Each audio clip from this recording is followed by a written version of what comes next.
Welcome to Gate Crashers, a podcast dedicated to kicking open the door to your next favorite thing. Our creed, our code, and our mission is this: to make all things more approachable and accessible to everyone. We want you to find a universe that you'll fall in love with. Today, I am joined by the director and star of a new horror comedy film called Booger.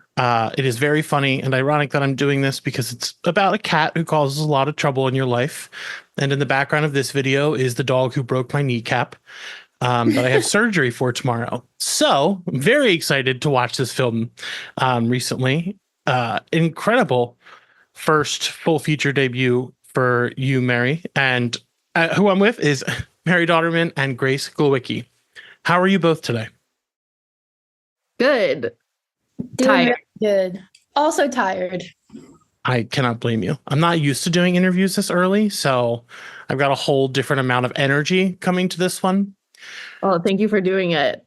I'm in LA and I've been here for like 12 hours. I'm really confused. Yikes. It's a lot earlier there. I'm sorry you're back.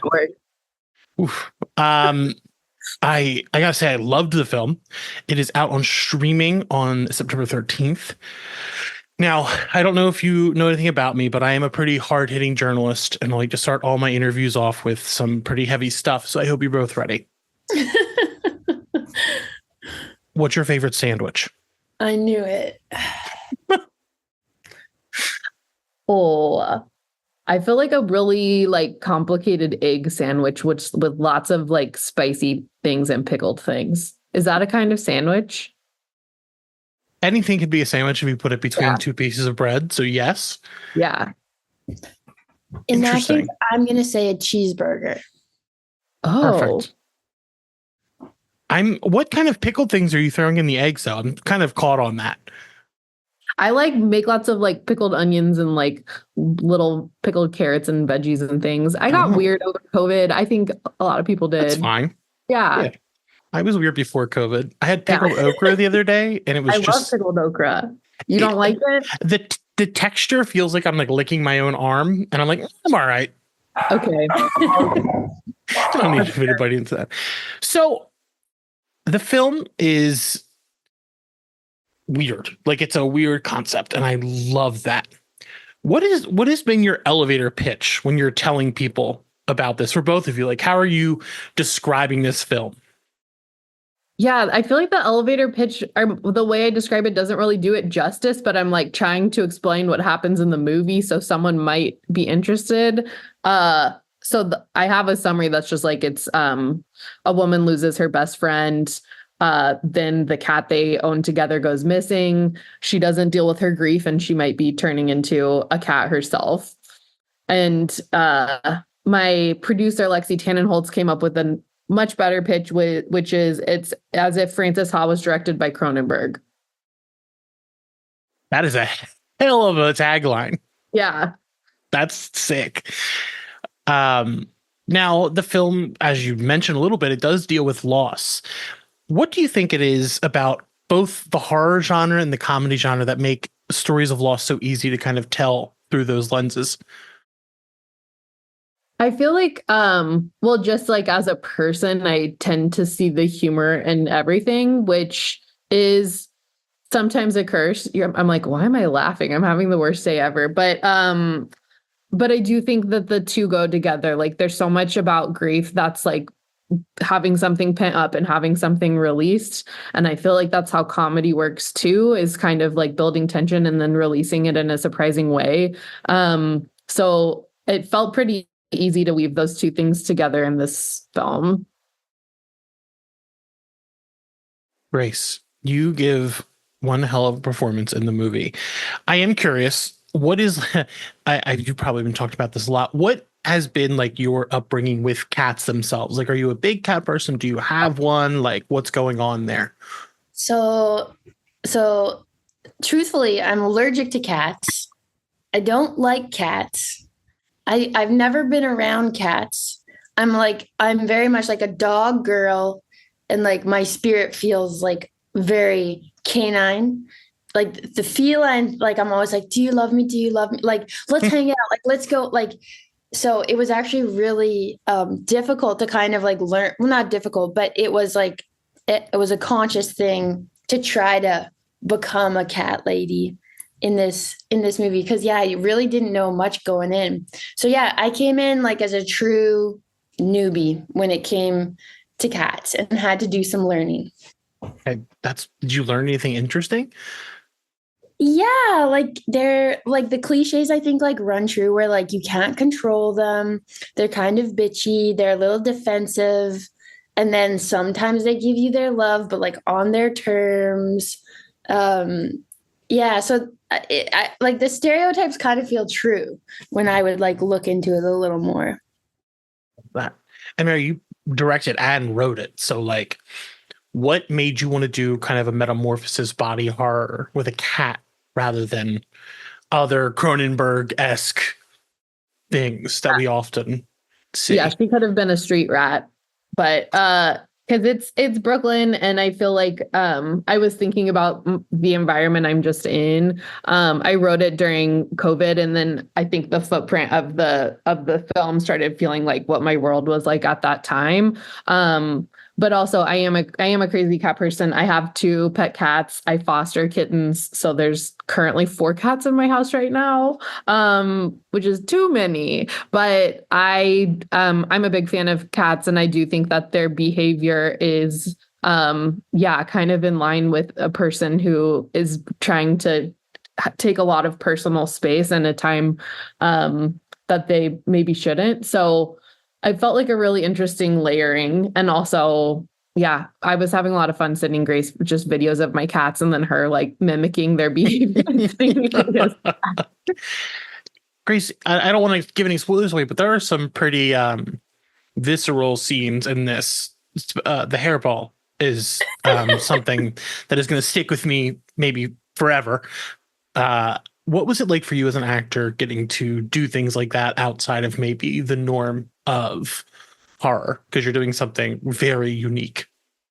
Yeah, it was like honestly, it was such a gift. Like I think I think I'm like kind of best when I'm doing strange, challenging things. So like the fact that Mary just kept throwing these things at me that were like increasingly weird or strange or slightly uncomfortable, it was honestly just like such a gift. And it's actually kind of my comfort zone. So it was like just a joy. Yeah, like when we were doing the studio stuff with like the hair room and we were just like she was just throwing KY jelly on like caramel sauce or KY jelly or something on us all, and it was just like, oh, this is so cool.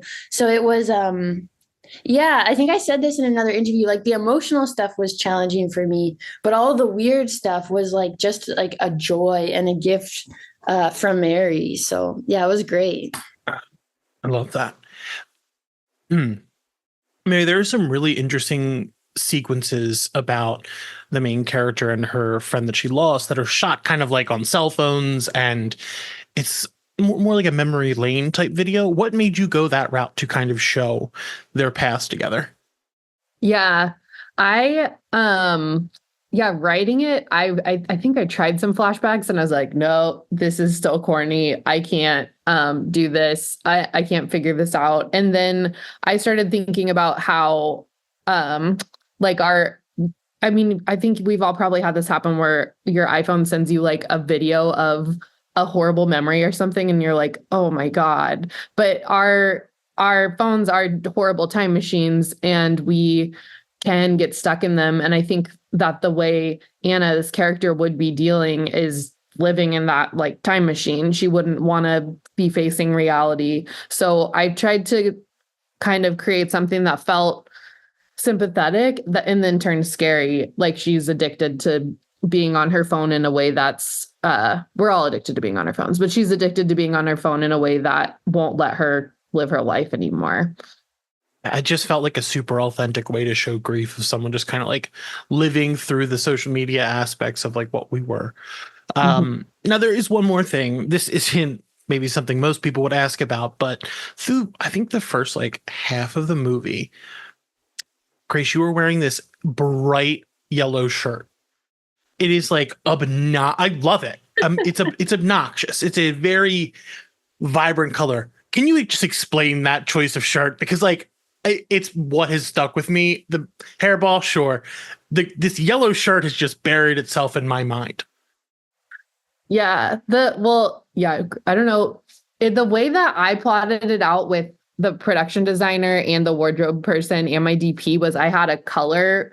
I had like a color story I wanted to go through. I wanted to start off in yellow. I wanted to end up getting like grittier and grittier and more disgusting. And I wanted to break through, things would start getting red and scary, and then we would break through on the other side in a more kind of like neutral, less aggressive palette. So when Grace was doing all of her wardrobe try-ons with Nell, our costume designer, and she was in that shirt, I was like, yeah, this is where she's starting emotionally on this color wheel. But I do think you tried on like every shade of green in the world. Yeah. Before we landed there. Yeah, I love that. The costumes in the movie were so good. And there's like, the sweater is really cool too. The red sweater, that was like I remember that was like important for you, Mary, like finding the perfect red sweater to be this like piece of the past relationship kind of being like pulled through.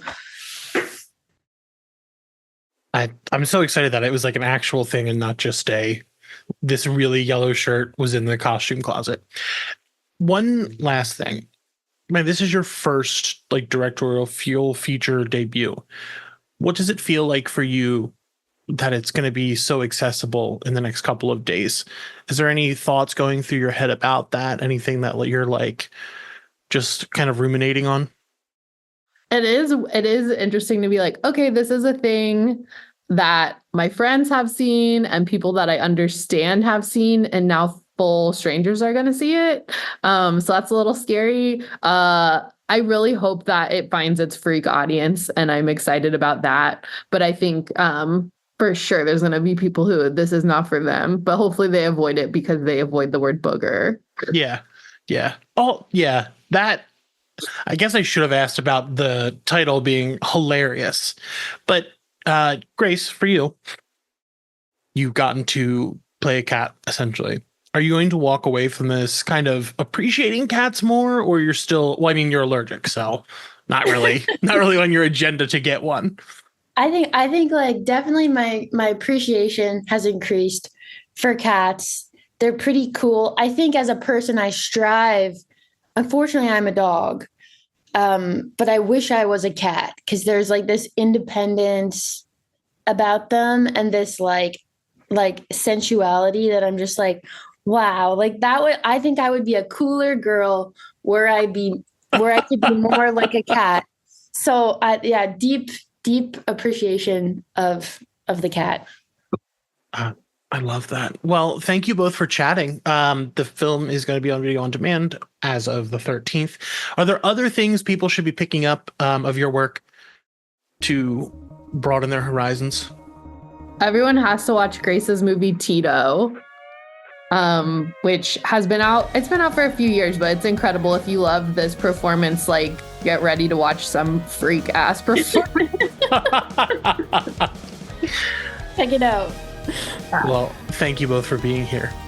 Thank you so much for having me. I'm very excited for other people to get to see this. Me too. I'm excited and nervous.